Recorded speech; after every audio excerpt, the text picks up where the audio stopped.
Now here's a troublemaker. I didn't know he was going to be in service. I haven't seen him for about 2 years.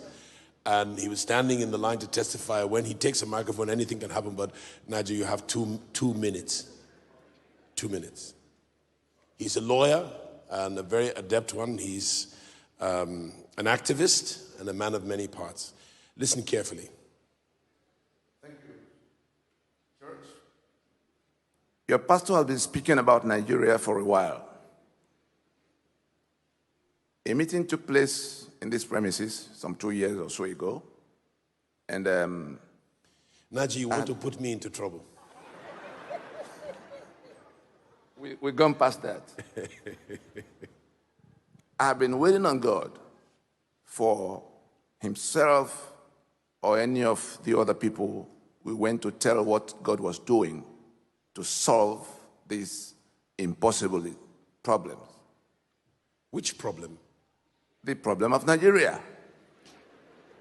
The reason I came here today, I needed just 10 minutes with him to tell him what has happened beyond what I had heard, because sometime last week or so, overnight, I got more than 20 of the same video of him pronouncing the name of the sickness of Nigeria.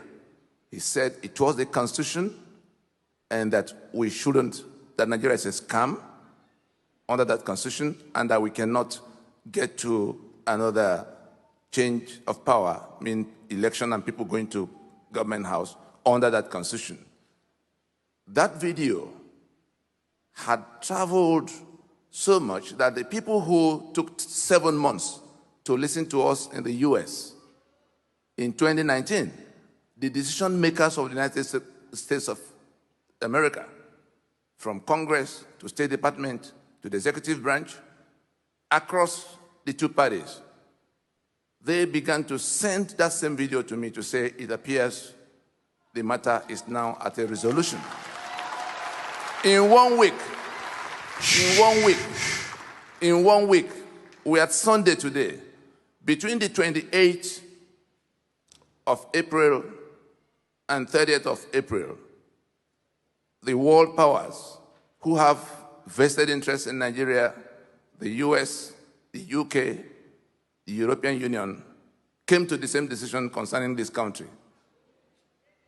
The US was the first to tell the government in Abuja that these matters are so complicated, it's not something we can deal with from where we are. Go talk to your people. The next day, the UK said their partnership with Nigeria will not solve this one. Go talk to your people.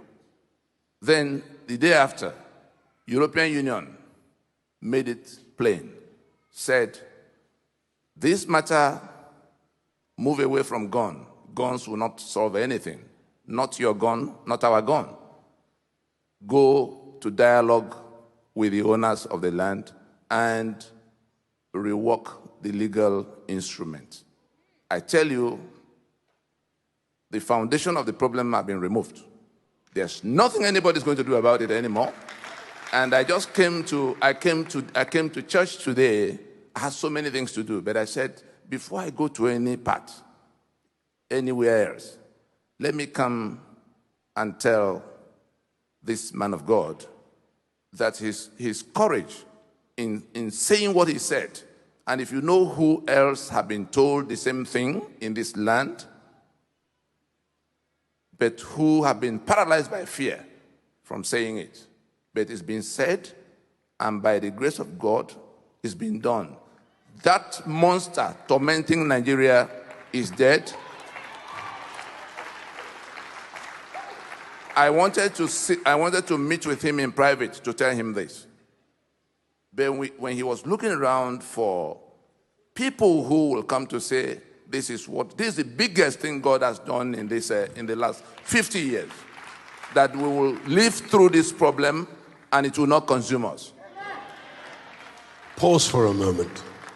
On the Sunday that I preached a sermon in the Rooted in Christ series, at the end of the sermon, something came upon me to speak to the issues of Nigeria.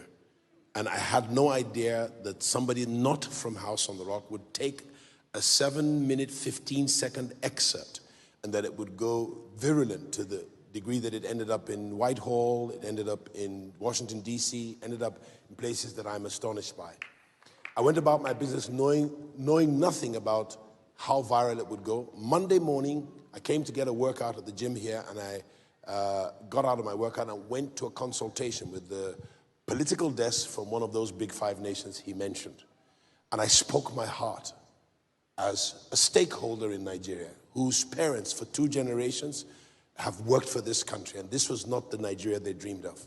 And for one intervention to ruin our hopes was not acceptable to me. And I bore my heart out. I've learned diplomacy and how to talk to diplomats over the last 15 to 20 years of engaging with the Big 5. And when I was done in that meeting, I knew something had happened. I just could not put my finger on it. When I got home, I started getting calls about a video. And for the next 2 weeks, I was being called about this video. I'm still getting calls about the video. I didn't know, and my speech about the Constitution of Nigeria being a very flawed document, and maybe the best one since the First Republic would be the 63, but even 63, by me, is not acceptable. I would want to go all the way back to 1914, the amalgamation. Okay? And he had spoken to me years ago. It wasn't even in my mind. It was having studied a little bit about Nigeria. Where are our problems? Men swear oaths to be loyal to a constitution, and they do the exact opposite thing when they get into office. That is a lack of honor. We do not need dishonorable men leading any aspect of the 3 tiers of government or the 3 arms of government in Nigeria. And I saw him there. I said, it looks like him. He's a troublemaker. He's really a troublemaker. But he's given his life and his heart to ensure that the framework upon which Nigeria stands, or the peoples of this geography or contraption stand, is an authentic document of the sovereign conference of the sovereign owners of this geographic space. And that makes about, my last count was about 270 something different ethnic groups. And it must be dealt with. It cannot continue to be sold a scam and take it and then be enslaved by people who feel it's their birthright to own us and own our land and own our assets and our resources. It's not acceptable to me, and I do not believe I stand alone. I believe I speak with the voice that resonates for the majority of the people that call themselves Nigerian. I'm also sick and tired of holding a green passport that brings me so much stigma every time I travel to go and preach the gospel. I want a passport that gives me honor and dignity, that allows me to travel like the kings that we Nigerians ought to be. We're not slaves. We are better than that. We have resilience. We have intellectual power. Nigerians are not the problem. It is the political class. Yeah? Nigerians excel everywhere else in the world. They're at the top of the treasury in the United States. They're at the top of World Bank. They're at the top of other countries. They're at the top of science, arts. Name the fields of discipline or fields of endeavor. We are the very best. We excel to the very top.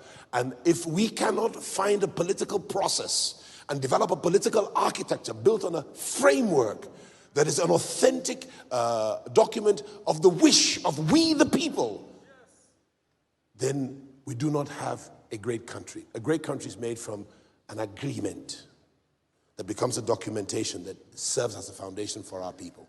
Our people therefore have to go elsewhere to excel, because the enabling environment is not available to us. Nigeria can be the greatest country on the face of this earth. And my prayer, my hope, is that my children's children will see Nigeria become great, and they will rush back from all the far-flung countries they've gone to, the same way that somebody started prophesying in the 1930s, 1940s. And everybody now started to publish that word.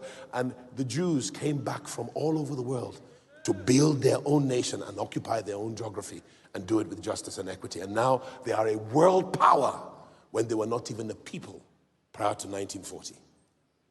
Nigeria has a great destiny. And courageous men like that, there are many, but please remember that you are favored.